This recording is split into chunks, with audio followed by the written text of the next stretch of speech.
महाराज जी, नाम जप में मन नहीं लग रहा। महाराज जी, माया घसीट रही है। माया के पहलवानों से पूरी तरह परास्त हो चुका हूँ महाराज जी। ऐसा रहा तो मैं डिप्रेशन में चले जाऊंगा, ऐसा लग रहा है। भंवर नहीं नहीं बहुत नहीं डेंजर हो नहीं, जाएगा। क्यों डिप्रेशन में क्यों चले जाओगे?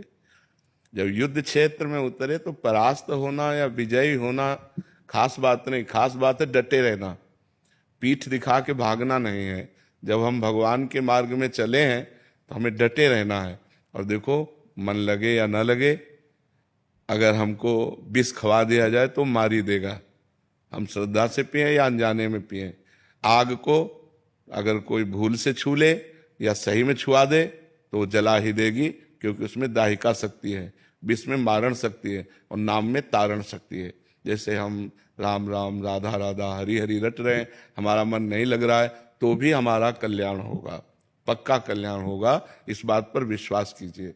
भगवान को जब ये बोलते हुए अर्जुन जी ने सुना कि जिसको अपने मन को वश में करने की प्रक्रिया नहीं आई, इंद्रियों को वश में नहीं किया, तो उसको योग प्राप्त होना, भगवत प्राप्ति होना कठिन है।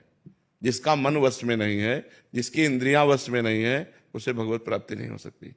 तो अर्जुन जी को बड़ा संशय हुआ।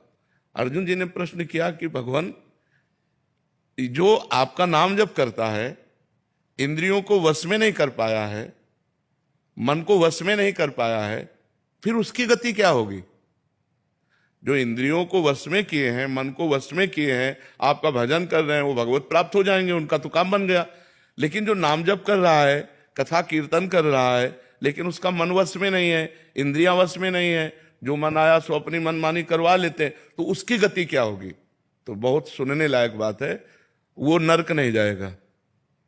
भगवान के भक्त का पतन नहीं होता, नामे भक्ता प्रणश्यति, भगवान के भक्त का नाश नहीं होता। पहली बात तो नरक नहीं जाएगा, दूसरी बात स्वर्ग नहीं जाएगा, क्योंकि स्वर्ग की उसने कामना नहीं की, मोक्ष होगा नहीं क्योंकि इतना साधन नहीं हुआ। तो उसका कुलवान श्रीवान ऐसे घर में जन्म होगा जहां भक्ति का माहौल होगा, खूब ऐश्वर्य होगा, और बचपन से उसे भक्ति का ऐसा अनुकूल वातावरण मिलेगा कि इस जन्म में ऐसा भजन करेगा, इंद्रियों और मन को उसमें करे और भगवान को प्राप्त हो जाएगा। एक जन्म और होगा तो घाटे का तो सौदा है नहीं, डिप्रेशन में क्यों जाओगे? राधा राधा बोल रहे, ये विनाशी थोड़ी है, ये अविनाशी है। ये किसी भी काल में भगवान के भजन का नाश नहीं होता। जो हम भगवान का भजन करते हैं किसी भी काल में नाश नहीं होता। और जितना भजन करते हैं, मान लो हमारा 100 नाम जप हो गया है, तो हम 99 नहीं उतरेंगे, 101 से चलेंगे। किसी भी जन्म में भजन करना। देखो, भरत जी महाराज राज परिवार घर सब छोड़ करके गंडकी नदी के किनारे